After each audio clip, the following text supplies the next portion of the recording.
மதுரை மாவட்டத்தில் நடந்த கிரனைட் முறைகேடு தொடர்பாக டிராபிக் ராமசாமி தொடுத்த பிரதான வழக்கு சென்னை உயர்நீதிமன்றத்தில் இன்று விசாரணைக்கு வருகிறது.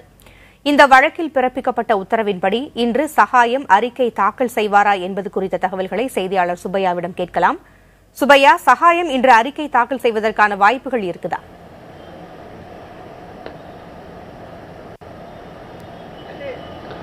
பூங்குழி பார்த்தீங்கன்னா, இன்று டிராபிக் ராமசாமி தொடர்ந்த அந்த பிரதான வழக்கு இன்று விசாரணைக்கு வருகிறது. இந்த வழக்கு 27வது வழக்காக விசாரணைக்கு பட்டியலிடப்பட்டுள்ளது. தலைமை நீதிபதி எஸ்.கே. கவுல், நீதிபதி டி.எஸ். சவிஞான் ஆகியோர் முன்பு இந்த வழக்கு விசாரணைக்கு வர உள்ளது. ஆனால் தற்போதைய நிலவரப்படி ஐஏஎஸ் அதிகாரி சட்ட ஆணையர் சகாயம் இந்த வழக்கில் அறிக்கை இன்று தாக்கல் செய்வாரா என்ற சந்தேகம் எழுந்துள்ளது. ஏனென்றால் அவரது உதவியாளர் இன்னும் ஒரு வார காலம் அவர் காலவசம் கேட்கப் போவதாக தெரிவித்திருந்தார். அதேபோன்று அவரது வழக்கறிஞர், அதாவது சகாயத்தின் தரப்பில் இந்த வழக்கில் ஆஜராகி ஒரு வழக்கறிஞர் சுரேஷிடம் கேட்டபொழுது அவரும் ஒரு வார அவகாசம் கேட்கப் போவதாக தான் தெரிவித்துள்ளார். எனவே இன்று இந்த வழக்கு நண்பர்கள் 1 மணி அளவில் இந்த விசாரணைக்கு வரவிருக்கிறது.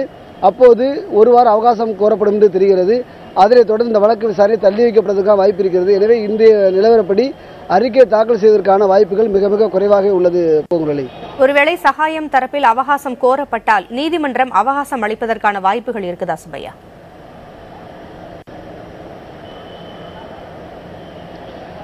பூங்குழலி, நிச்சயமாக அதுக்கான அவகாசம் வழங்க வாய்ப்புகள் அதிகமாக இருக்கிறது. ஏனென்றால் இதுக்கு முன்னதாக சகாயம் 3 முறை அவர் கால அவகாசம் கேட்டிருந்தார்.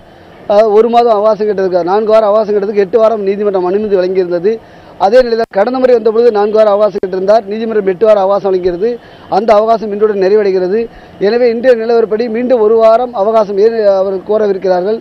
ஏனென்றால் தற்போது, அதாவது கடந்த 2 வாரங்களுக்கு முன்னர் இந்த கிரானைட் முறைகேடு தொடர்பான வழக்கை விசாரிக்கும் பொழுது நரபலி கொடுத்த விவகாரமும் வெளியே வர தொடங்கி இருக்கிறது. எனவே இது தொடர்பான அறிக்கைகளையும் ஆவணங்களையும் தற்போது சகாயம் அவர்கள் சேகரித்து வருகிறார். அந்த ஆவணங்களையும் இதோடு சேர்த்து தாக்கல் செய்வதற்கு அவர் ஏதுவாக அதற்கான தயார் நிலையில் இருப்பதற்காகத்தான் மேலும் 1 வார அவகாசம் கோரப்போவதாக தெரிகிறது. ஏனென்றால் இந்த நரபலி தொடர்பாக தனியாக ஒரு குற்றப்பிரிவு சம்பந்தப்பட்ட விஷயம் என்று கடந்த நீதிபதி தெரிவித்திருந்தார்கள்.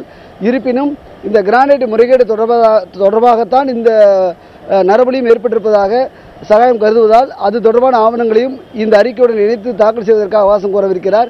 எனவே நீதிமன்றம் அவருக்கு அவகாசம் வழங்கும் என்று எதிர்பார்க்கப்படுகிறது. இன்னும் சொல்லப்போனால் இந்த வரும் 17ஆம் தேதியிலிருந்து 25ஆம் தேதி வரை உயர்நீதிமன்றத்துக்கு தசரா விடுமுறை. எனவே 25ஆம் தேதி வரை விடுமுறை என்பதால் இந்த வழக்கு 26ஆம் தேதிக்கு பிறகுதான் எடுத்துக் கொள்ளப்படும். எனவே உயர்நீதிமன்றம் சகாயத்திற்கு 2 வாரத்திற்கு மேல் அனுமதி வழங்குவதற்கு வாய்ப்பு இருக்கிறது. அவர் 1 வாரம் கேட்டாலும் 2 வாரம் அவகாசம் வழங்குவதற்கான வாய்ப்புகள் அதிகமாக உள்ளதால் இந்த வழக்கு இந்த மாத இறுதியில் தான் இந்த அறிக்கை தாக்கல் செய்வதற்கான அதிக வாய்ப்புகள் உள்ளன. பூங்குழலி.